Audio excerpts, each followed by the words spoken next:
பலர் பலவிதமான தீர்மானங்கள் எல்லாம் பண்றாங்க.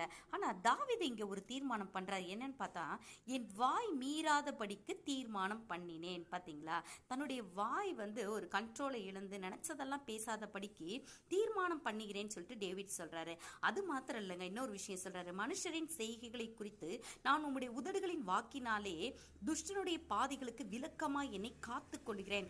அதாவது துஷ்டர்கள் மோசமான காரியங்கள் செய்கிறவங்கள்ட்ட இருந்து அவர்களுடைய பாதையிலிருந்து விலக்கமா என்னை நான் பாதுகாத்துக்கிறேன், அவங்களுடைய பாதைகளை நான் போக மாட்டேன் அப்படின்னு சொல்றாரு. இது எதன் மூலமாகனா உம்முடைய உதடுகளின் வாக்கினாலே அப்படின்னா தேவனுடைய வார்த்தைகள், அதாங்க வேத வசனம். ஸோ வேத வசனங்களால மனுஷருடைய மற்ற செய்கைகளிலிருந்து அவர்களுடைய துஷ்டத்தனமான பாதைகளிலிருந்து தன்னை காத்து கொள்ளுகிறார் தாவீது ராஜா. அது மாத்திரம் இல்ல, இன்னொன்னு சொல்றாரு, என் காலடிகள் வலுவாத படிக்கு என் நடைகளை உமது வழிகளில் ஸ்திரப்படுத்தும் சொல்றாரு.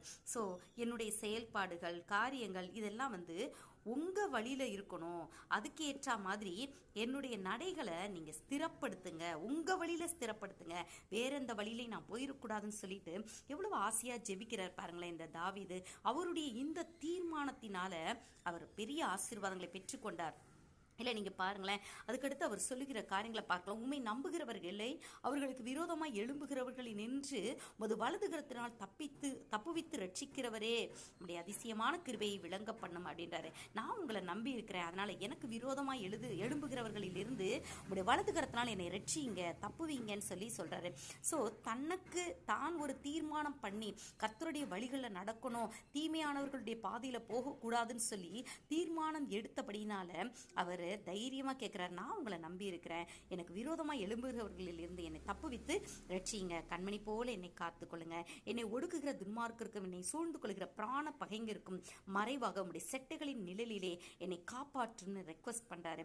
ஸோ தான் தீர்மானம் பண்ணி தன்னுடைய உதடுகளையும் நாவையும் காத்து தன்னுடைய நடைகளை கர்த்தருக்குள்ள காத்து கொண்டபடியினால் கர்த்தர் கூட தாவீதை இப்படியாக ஆசீர்வதித்தார், கண்மணி போல காத்து கொண்டார். தாவீதுக்கு சுற்றி இருந்த எல்லா தீயவர்களுக்கும் விலக்கி தாவீதை பாதுகாத்து தாவீதுடைய சந்ததி அவருக்கென்று ஒரு விளக்கு, அவருக்கென்று ஒரு பெரிய ஆசீர்வாதத்தை இன்றும் வைத்திருக்கிறார்.